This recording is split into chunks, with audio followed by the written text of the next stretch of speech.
Guys, it's only like we've only finished week 2 of these Hallmark movies, and I'm already behind, and that's just absolutely ridiculous. So I posted no reviews yet. I have done reviews for all 3 Cherry Lane movies, for Christmas, Royal Christmas in Montana, and for whatever else came out. Oh, The Angel Match. But have I finished editing that? Either one of those things? No, I haven't. And so the only thing I haven't done a review for yet, so at least I'll be caught up in doing reviews, is the best movie that has been on this year, the best movie that will be on this year. I don't think there is any way that anything is going to come and top this movie. This is going to be, for me, one that I watch every year, and that is called Merry Christmas, Ted Cooper. Now, going into this, I 1,000,000% put this as the Hark the Hallmark Angels Sing, like 1,000,000,000,000%. And then, because it's Kimberley Sustad, guys, and it's Robert Buckley, and I love both of them. Robert Buckley, I mentioned in the preview that I like him from that one movie that had a home shopping network in it, and I don't remember the name of it. It's a Hallmark movie. I watched a couple episodes of iZombie. I liked him in that. And then, of course, 'Twas the Day Before Christmas from last year, which I really, really enjoyed. The first movie out of the gate, which was really great. Anyway, and Kimberly Sustad is just a queen. She's a queen. I love her in every single thing she does. She can do no wrong in my book. So, yeah, it met my expectations. Not only did it meet my expectations, it exceeded my expectations. I love this movie so much. I did not want this movie to end, at all. I so enjoyed the time I spent in this movie because it's a delight. It is the funniest, hands down, it is the funniest Hallmark movie, Christmas or otherwise, that I have ever seen. 1,000,000%. And this has to do with the fact that apparently Robert Buckley is the one who came up with this story, because he has story credit on this. And then Russell why do I never remember his name? I literally Russell Hainline. I should have looked this up before I started talking, right? But he's terrific. He's the screenwriter for this. He wrote Santa Summit, which I absolutely loved. And so you put these two together, and then you put Robert Buckley and Kimberly Sustad in this movie. It is pure, unadulterated magic. And I don't even know. Here's what I'm going to tell you about this movie. First of all, you should watch it. Second of all, the plot, which is, I'll let you know what the plot is. Ted is a weatherman, and he works for this little, TV station. And we have, and this is not a spoiler because you see him, he's the first thing you see. Brendan Penny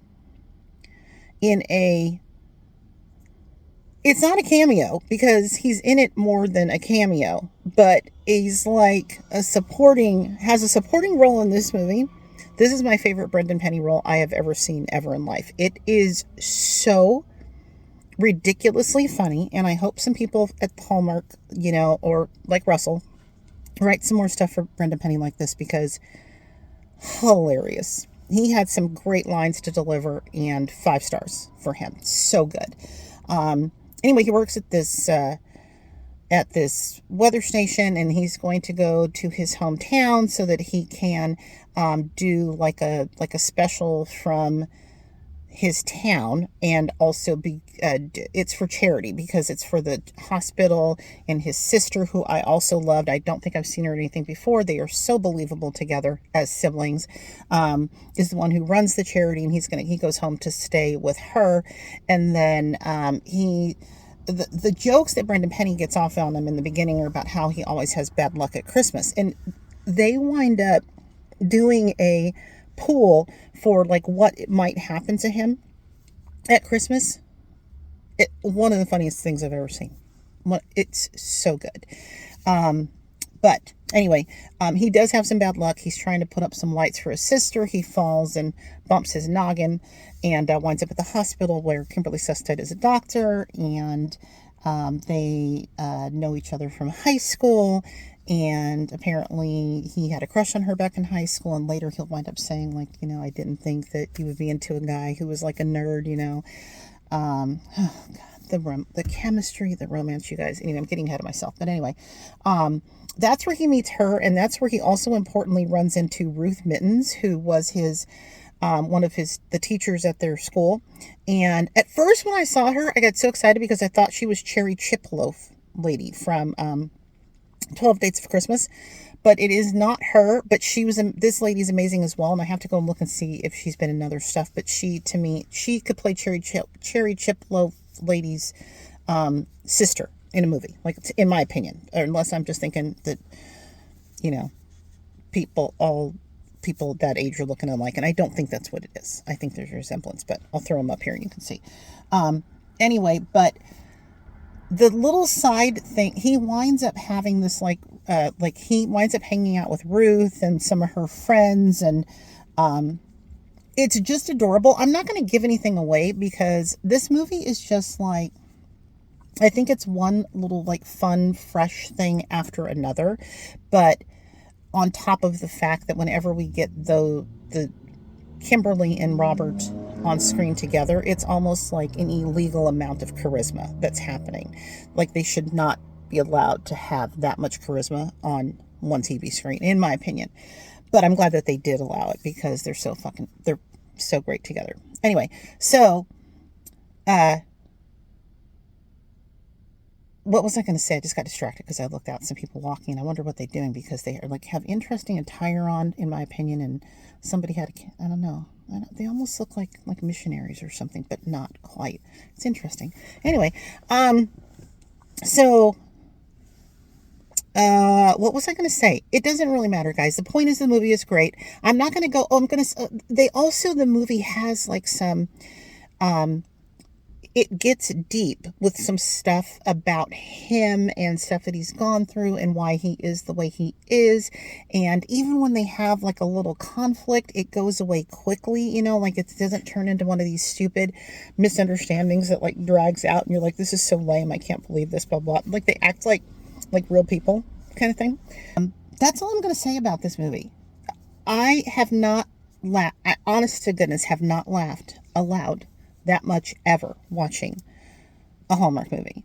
And I can't recommend it enough. Like, all of the feels, and obviously it goes without saying, we're just gonna make this a short one because gosh, I mean, my Cherry Lane reviews are like so long. We're just gonna make this short. It's gonna be under 10 minutes, and that's great. This is a 10 out of 10. This is a 10 iced peppermint mochas. If anything beats this year, I will be absolutely shocked. I do not know how anything is going to be able to, they've set the bar very high on week 2 is what I'm saying. And I mean, like, again, this is what I'm going to watch every year. This is going to go on my list of favorites, like, period. So anyway, that's all I have to say about that. I would love to know if you've watched this movie. Yes, let me know what you thought about it. If you didn't like it, you know, different strokes for different folks. That's what makes the world go round. But I'd love to hear your opinions, regardless of what you think. Even though, again, it's going to be my favorite of the entire year. So thanks for being here. Thanks for watching. You know what? I should go home and do some editing, but I just got off work, and I'm going to go take a nap instead, and then maybe I'll put some videos up and stuff, okay? But thanks so much for being here. I really appreciate you guys a lot. Okay, bye.